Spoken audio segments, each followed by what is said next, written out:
So I'm going to set the template for this video by going through a few tweets that were put out that are related to the subject matter and use it as a preamble to give my opinion on the matter in toto.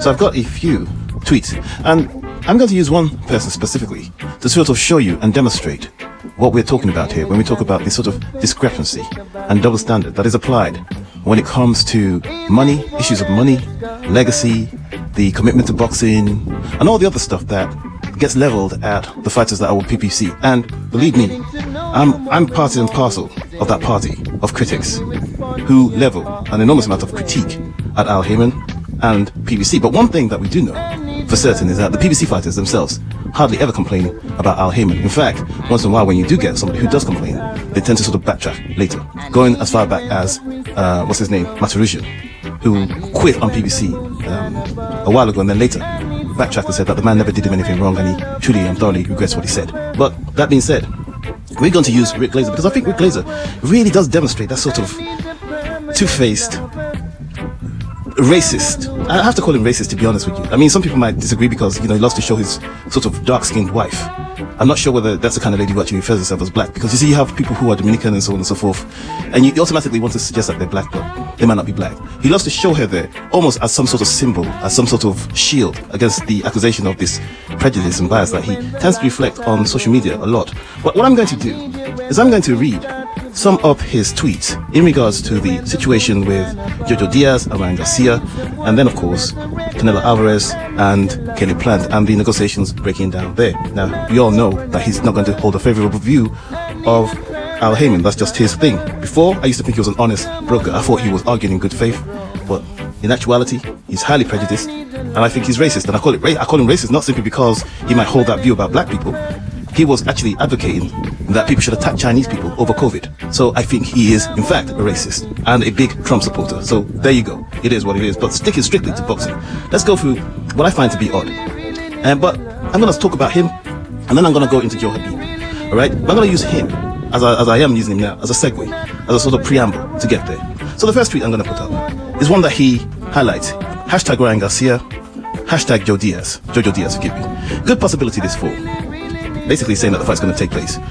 It's a natural. He's calling it a natural. Oscar De La Hoya has both guys, great and huge. Fight as they're both from LA area, massive draw, and a meaningful fight the way boxing is supposed to be. Really, this one checks all the boxes and can't miss fight for DAZN. Checks all the boxes the way boxing's supposed to be. Now, somebody challenges him on that. Some guy called Martin Brody. And Martin Brody says, two boxers who have fought eliminators to be Haney's mandatory. To them both bottle fighting him for his world title. If this fight happens, it is a battle of the ducks. Alright? And what does Rick Glaser do? He defends it. And how does he defend it? He defends it, he uses the money argument. Martin, there is more money in a Garcia-Diaz fight for both guys than if either fought Haney. And they can do a rematch. Remember, boxing is a business. Now, you see, when it comes to Mexicans, okay, then boxing's a business. But should it be somebody like, I guess, Tank Davis fighting a Mexican? Then it's terrible for boxing. It's the worst thing that could happen. It's got nothing to do with business. Tank Davis has done pay-per-views, whether you got the numbers as being legitimate or not. He has had pay-per-views. The truth of the matter is, Ryan Garcia hasn't had a pay-per-view yet. But we'll get there. We'll talk about that later, because I'm going to go use that to go into. Remember, I spoke about that, and I've read those tweets out. Okay, those tweets that Rick Glaser put up. Now, before I go into Rick Glaser's comments on Kelly Plant and Canelo Alvarez and negotiations there, let me read the tweets put out. Well, not the tweets, but the tweets that were put out that quote Kelly Plant breaking his silence over the matter.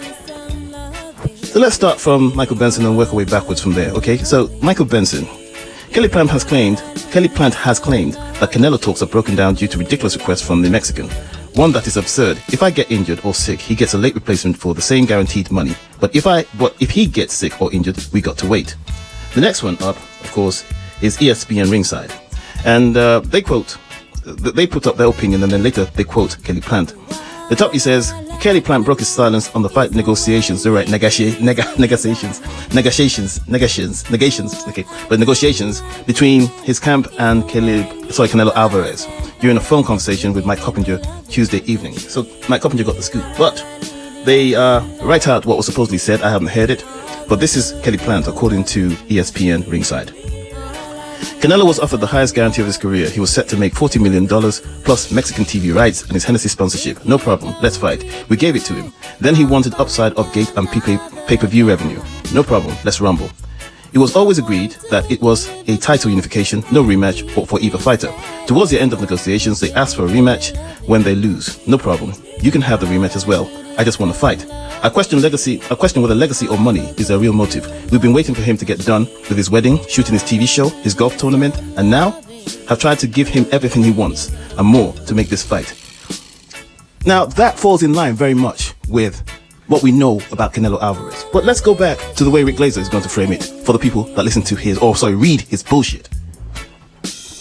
So, when Mike Coppinger broke the news, he stated the following. Sources: talks between Canelo Alvarez and Kelly Plant have broken off at the 11th hour over disagreements in the contracts. Discussions could be revisited, but for now, fight appears dead after the deal was on the verge of completion. Details, blah blah blah. Rick Glaser, as predicted, as one would predict, forgive me, goes straight for Al Heyman. Yep, Al Heyman finding a way to kill Kelly Plant's life-changing payday. No shocker from this guy, as Heyman continues to be the great obstructionist. Imagine how many great fights boxing has missed in the last 15 years because of this closet egomaniac control freak. Now look at the attitude he's taken here compared to the attitude he's taken towards Devin Haney. This is how you know a person is highly and truly and thoroughly prejudiced. And then he goes on almost as if he wants to celebrate it. Then he goes on to celebrate it almost as if like this is not something to be a little bit disappointed about. But you know, Rick Glaser is more concerned about trying to score one against PBC and Al Heyman. So he puts a tweet out saying, or stating the following, forgive me. With the Canelo Plant now supposedly broken for September 18, why doesn't Heyman put Benavidez out of a scheduled pull Benavidez out of a scheduled tune-up fight and make Plant Benavidez for the September 18, as he's got both guys? That's the easiest route. And Canelo will presumably be left out, which is a lot of bullshit. You know what I mean? He's so fucking petty, this guy. I used to believe his bullshit, you know, when he would put out these numbers saying, oh, they didn't sell this much. But the guy's highly and thoroughly prejudiced, and you can't believe a fucking word that comes out of his mouth. But that leads me on to other things. Rick Glaser's out there, but people that we actually were very fond of on YouTube here, like Joe Habeeb, is what's really got me into this matter. And then I'll talk about, well, to be honest, I was going to go into Canelo Alvarez and Kelly Plant, give my opinion, but I can give it now. The truth of the matter is, this is what we're used to when it comes to Canelo. Canelo plays these games. He's an obstructionist himself. He makes it very difficult. And what he does deliberately is cut the amount of time that a person can get prepared for him. It's almost like a disgusting, dirty-ass strategy that he uses. As opposed if you're the A-side, and suddenly the A-side becomes a big thing that nobody questions when it comes to Canelo. Anybody else is a fucking problem. But when it comes to a Mexican star, then it's not a problem. I suppose, like, yeah, you could say, like, well, nobody questioned Floyd Mayweather. That's a lot of bullshit. When it came to Floyd Mayweather and Manny Pacquiao, people were constantly questioning whether he was the A-side or not. It is what it is. He said he was selling more. He was a pay-per-view. He was a pay-per-view star compared to Manny Pacquiao. He was the American in his own country. People weren't they weren't willing to accept that. But you know, it is what it is. And you know, this notion that Al Heyman was an obstructionist, they were grooming Kelly Plant and the audience of Kelly Plant from his last fight, because that's why Fox PBC actually made a big deal out of the amount of views that saw his last fight. I think against a white guy. You know what I mean? They made a big deal about how big numbers, how many people he could attract to his fight, because they had that Canelo fight in view. They were grooming everybody and preparing them for that push. However, of course, they also saw it as an opportunity to probably get more fights in. But you know what? It is what it is. Let's look at the situation with Jojo Diaz, Ryan Garcia, and Devin Haney. Alright? Okay, so I'm going to use this opportunity to speak about something that I've noticed about boxing. Most people have noticed, but they tend to sort of shove aside. Once in a while, you might get somebody who, out of frustration or out of a dedication to the truth of some sort, or whatever impulse or motivation they have, leads them to arrive at certain conclusions and make a video about this particular subject matter, comes out and says something about it, and I am going to do so myself. Now, this video isn't going to be solely about this subject matter, but I think I should start off with this particular issue, because it's been something that's been played out, and it's something that we've seen before. Experience is the best teacher, as they say, and I think that a narrative has been concocted that I always feel is not true and genuine, in the sense that it fulfills a particular agenda in trying to sway and persuade people to think in a particular fashion and sort of conform to that pattern, because that's what they like. First of all, let me start off by saying this, that the Boxing Voice, hosted by Nestor Gibbs, has become somewhat more tolerable since it's sort of disassociated itself temporarily, I believe it's temporary, from the Deontay Wilder camp. I think that the outburst by Lester Gibbs was refreshing, but it also spoke some truth that he himself probably noticed but was reluctant to speak about. And I think that it was refreshing in the sense that it sort of validated and confirmed what a lot of people knew about Deontay Wilder, his mind state of mind, and how they go about things and how they try to shut things down and then play victim.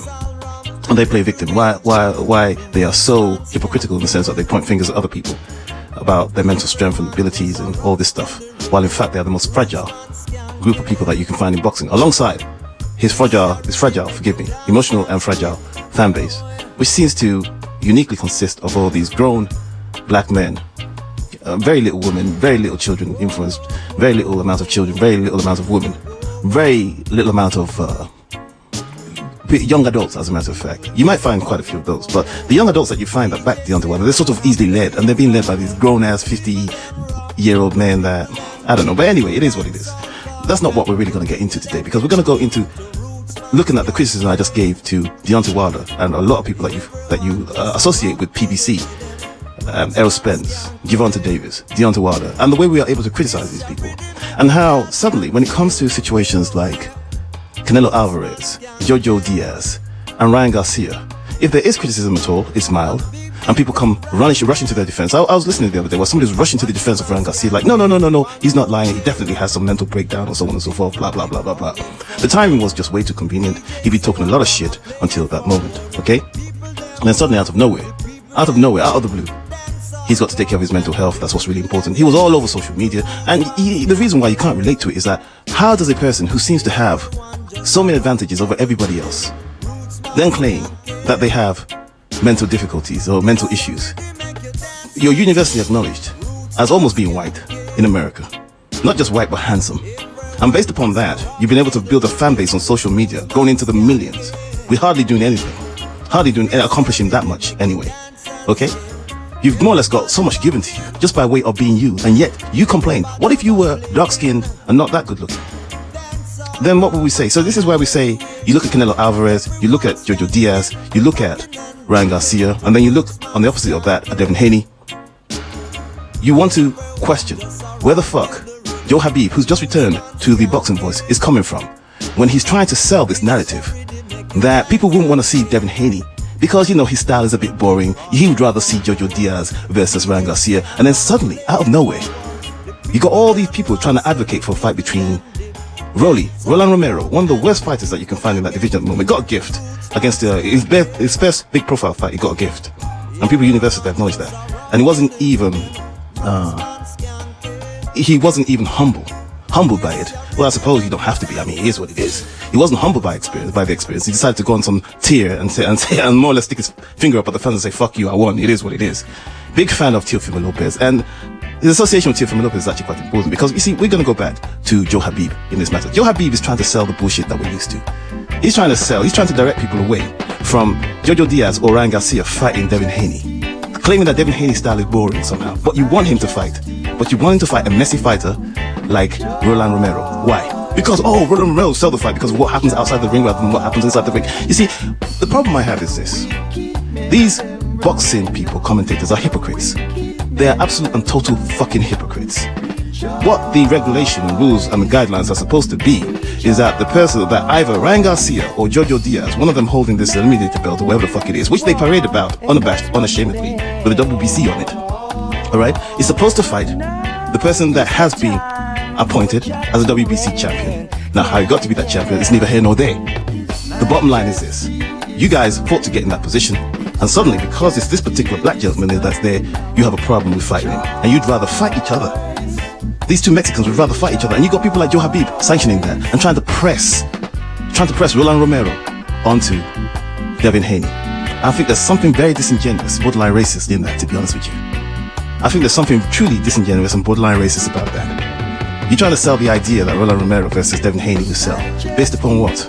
Based upon the experience of Teofimo Lopez and all the shit he spoke about Lomachenko that helped his career upward hitherto, and all the difficulty he's supposedly facing right now? That's some bullshit. It's not gonna sell. The only people who are paying attention to Roland Romero are people in the gossip world of boxing. Nobody outside of this small cabal, if you want to call it that, on social media is in the least bit interested in this guy that's being promoted by Floyd Mayweather. So it makes me conclude that we're back where we started, aren't we? Where you try to sort of alienate people like Guillermo Rigondeaux and try to label Floyd Mayweather as being boring and all this type of shit.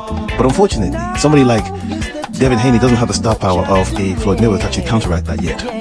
You know? They try to use the bait and switch argument, like, oh yeah, people want to pay to see you lose. Only when you reach the level where people take notice of you. You're not going to reach that level. And you know what? People paid, in many ways, people paid attention. A lot of people paid attention to see Teofimo Lopez lose against Lomachenko because that's what they believed was going to happen. It didn't happen. And the end result is where Teofimo Lopez is right now, in no man's land, where he probably has to drop the IBF belt. And so it doesn't work out as planned. And I really honestly believe, and sincerely honestly believe, okay, really honestly believe, sincerely honestly believe, that Joe Habeeb knows, and many people who are advocating this bullshit know, that that fight is a redundant and useless fight between Roland Romero and Devin Haney. It could happen, it is what it is. I suppose for the people who fetishize this idea of two black guys talking shit at each other, while the Mexicans can all, be cool with each other, act like mano a mano. You know what I'm saying? Because you see, there's a certain group of people out there. I think that they get this kick out of a person like Roland Romero talking shit to a black guy. Because I think Roland Romero is a bit Hispanic himself, but he's more black. You know what I'm saying? So they're pushing him. They're pushing him onto Devin Haney, as opposed to the people that are before him. The fight that people want to see, I think, in my opinion, is probably Teofimo Lopez, Lomachenko, what's his name? Ryan Garcia, Gervonta Davis. But the bottom rung of that, way underneath that, you have Roland Romero, and you got people like Joe Habeeb saying, yeah, that's what I would like to see. Get the fuck out of here. You have an agenda. It is what it is. I think it's very much along that old bullshit that we used to, where black fighters are boring, and you don't want to see him against somebody like Ryan Garcia. You'd rather watch Jojo Diaz, a southpaw who stands square. Okay? I mean, you know what, man? You know Javier Fortuna's bullshit. That's why he would lose a fight like that. How the fuck are you supposed to lose against a southpaw who doesn't even take advantage of the fact that he's a southpaw? He stands square, for crying out loud. But Javier Fortuna, we always knew was about athleticism, and he's Dominican, and he's bullshit. It is what it is. So, that being said, I don't agree with this nonsense that they're trying to do this, and you're gonna see more of it. You're gonna see more of it with the Joe Habeebs and his ilk trying to sort of push Devin Haney in the direction of Rolando Romero. Well, if you can't get another fight, why can't you get another fight? You should be putting pressure on Jojo Diaz especially, to fight Devin Haney. No ifs or buts, okay? No ifs or buts. There is no credible reason for him to avoid that fight and fight Ryan Garcia. It's bullshit. It's bullshit. Okay? It's bullshit and it's borderline racist, and we know what it is. The moment you started saying that, well, you might not have a style that people, what the fuck are you talking about, Prof? You see, he slipped that in, and I just felt like, here we go. He's got a boring style, but you want to see him against Rolando Romero, though, don't you? But you don't want to see him against one of those Mexicans, right? Because, he might not sell. Suddenly it's about money. Now, when a PBC fighter, because this is why I talked about the PBC fighters initially, when a PBC fighter, and them lot, in that camp, make it all about money, it's an issue for everybody else. But when it's the Mexicans now, and it all makes sense because they're both Mexican fighters, then that's a good thing. Don't get in the way of that.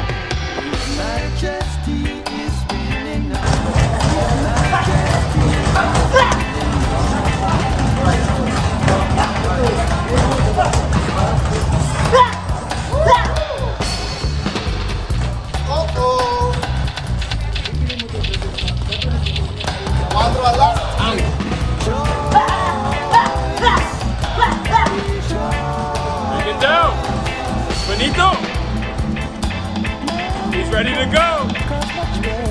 He's ready to go.